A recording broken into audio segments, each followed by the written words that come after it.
Dear friends, Dubai మీద పడి ఏడ్చారు. దుబాయ్కి ఎకనామిక్ క్రైసిస్ వచ్చేలాగా చేశారు. నరుడి దృష్టికి నాపరాయి పగిలింది అంటే ఆ ఇరాన్ అండ్ అమెరికా, ఇంకా వార్, ఇంకా ఎన్ని కారణాలు చెప్పినా ఎస్, నరుడి దృష్టి చాలా ఉంది దుబాయ్ మీద, దుబాయ్ షేకుల మీద ఎస్, నరుడి దృష్టి చాలా ఉంది. ఎన్నైనా చెప్పు, Iran is doing it, yes, are you say US is the reason, main cause, root cause. But నరుడి దృష్టి ఎక్కువ ఉంది, నరదృష్టి ఎస్ అప్నా దుబాయ్ కే ऊपर. ఫ్రెండ్స్, ఈ దుబాయ్ మీద ఉన్న నరదృష్టి పోవాలంటే ఎలా? దుబాయ్కి వెళ్ళిన వాళ్ళందరూ ఎస్ ఆల్మోస్ట్ వచ్చేస్తున్నారు, ఉద్యోగాలు వదిలేస్తున్నారు, ఇలా టాక్ ఉంది. నిజమా కాదా అసలు? అంతా అందరూ న్యూస్లో చెప్తుంది, పేపర్స్లో రాస్తుంది, నిజమేనా? ఇది మనకి తర్వాత తెలుస్తుంది. ప్రపంచానికి ఆయిల్ సప్లై చేస్తున్న కంట్రీ అంత ఈజీగా మోసపోతుంది.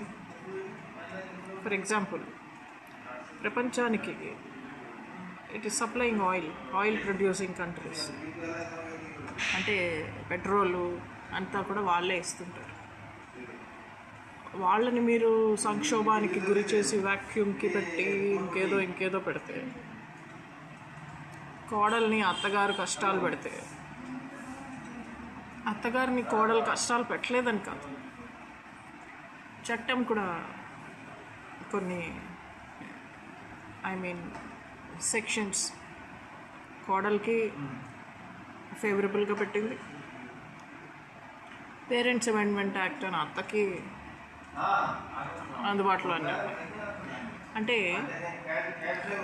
పేరెంట్స్ అమెండ్మెంట్ యాక్ట్లో వాళ్ళకి, సెక్షన్ 498లో వీళ్ళకి, డౌరీ హ్యారస్మెంట్లో ఈమెకి, అండ్ డొమెస్టిక్ హార్మనీ లేకుండా అత్తగారు చాలా కష్టాలకి గురి అవుతుంది. కొన్నిసార్లు కోడళ్ళు కొడతారు, తిడతారు, తిండి పెట్టరు, మందులు వేయరు, ట్యాబ్లెట్స్ వేయరు, సరైన సమయానికి మెడికల్ హెల్ప్ చేయరు. ఇలా వాళ్ళకు కూడా కొన్ని సదుపాయాలు ఉన్నాయి. So law is more powerful than crime. Law ఎప్పుడూ కూడా క్రైమ్ కన్నా గొప్పది. అట్లా ముస్లిం కంట్రీస్, ముస్లిం లా ఏం చెప్తుంది, అల్లా ఏం చెప్తున్నాడు, లా పక్కన పెట్టు, అల్లా ఏం చెప్తున్నాడు, ఇవన్నీ వదిలేసి వాళ్ళని ఇది చేసాం, పరిగెత్తిచ్చాం, పేగట్టించాం, వాళ్ళ పేగులు తెంచుతాం, మెడలో వేసుకుంటాం, ఇలా మాట్లాడుతున్నారు. ఏది ఏమైనా దుబాయ్ని అండర్ ఎస్టిమేట్ చేయొద్దు. Dubai has a special admiration, Dubai has a special ఒక అందరి హృదయంలో special place in the heart of all people. Gold కూడా ఏదో మనకు లేదని కాదు, హే దుబాయ్ గోల్డా, అరే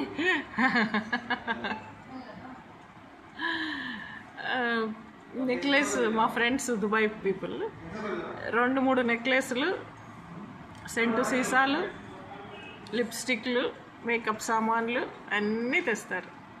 నా పెళ్ళికి ఒక బ్యూటీ కిట్, దాని నిండా మేకప్ సామాను, పర్ఫ్యూమ్స్, అండ్ పెళ్ళికి greeting card, congratulations you getting married అని మ్యూజికల్ గ్రీటింగ్ కార్డ్. అది చూసి నరుల దృష్టికి నాపరాయి పగులుతుంది అని మా అమ్మ అక్క చెల్లెళ్ళు, మా నాన్న వైపు మా నాన్న అక్క చెల్లెళ్ళు, వాళ్ళ పిల్లలు, వాళ్ళందరి శవాలు ఎలా, వాళ్ళందరి పిల్లల శవాలు కూడా వెళ్తాయి. వాళ్ళు అందరూ బూడిదైపోతారు. వాళ్ళు ఆ మ్యూజికల్ గ్రీటింగ్ కార్డ్ ఎత్తుకుపోయి ఆ బ్యూటీ కిట్ నిండా మేకప్ సామాన్ ఉంటే నా పెళ్ళికి పంపించారు దుబాయ్ షేక్. నేను కార్డు పంపించాను, అయితే గ్రీటింగ్స్, కంగ్రాచులేషన్స్ పంపించారు, all the best, happy married life. ఈరోజు వాళ్ళ కంట్రీకి దుబాయ్కి అంత బాధలు వస్తే will we keep quiet? If you ask me fish, will I give you stone? నా పెళ్ళికి మీరు అన్ని అభినందనలు ఆశీర్వాదాలు పంపిస్తే ఈరోజు మీరు యుద్ధంలో ఉంటే మేము వదిలేస్తామా అండి? Yes, will we keep quiet? If you ask me fish, will we give you stone? నీవు నన్ను రొట్టె అడిగిన నేను నీకు రాతినిచ్చునా? తప్పకుండా దుబాయ్ కోలుకుంటుంది, పైకి వస్తుంది, ఇంకా తారా జువ్వలాగా లేస్తుంది. ఇదివరకటి కంటే 10 ఎక్కువ ఉన్నతి, ప్రగతి, అభ్యుదయం, అభివృద్ధి సాధిస్తుంది, డెవలప్మెంట్ అవుతుంది, గ్రోత్ అవుతుంది. దుబాయ్ షేకులు కూడా హాయిగా ఉంటారు, ఇంకా రిచ్ అండ్ వెల్దీ అవుతారు, ఇంకా ప్రాస్పరస్గా ఉంటారు. వాళ్ళ ఫ్యామిలీస్ కూడా ఇంకా సంతోషంగా, ఆనందంగా, ఎంతో సంతోషంగా, ఆనందంగా, ఆరోగ్యంగా, హెల్తీగా కూడా ఉంటారు. లాంగ్ లివింగ్ 110 లాంగ్ ఇయర్స్ బ్రతుకుతారు విత్ హ్యాపీనెస్. వాళ్ళ పిల్ల పాపలతో కూడా, అండ్ వాళ్ళ ఫ్రెండ్తో కూడా, అరుణా చౌదరితో. Thank you. ఆమెన్. తదాస్తు. జై శ్రీరామ్.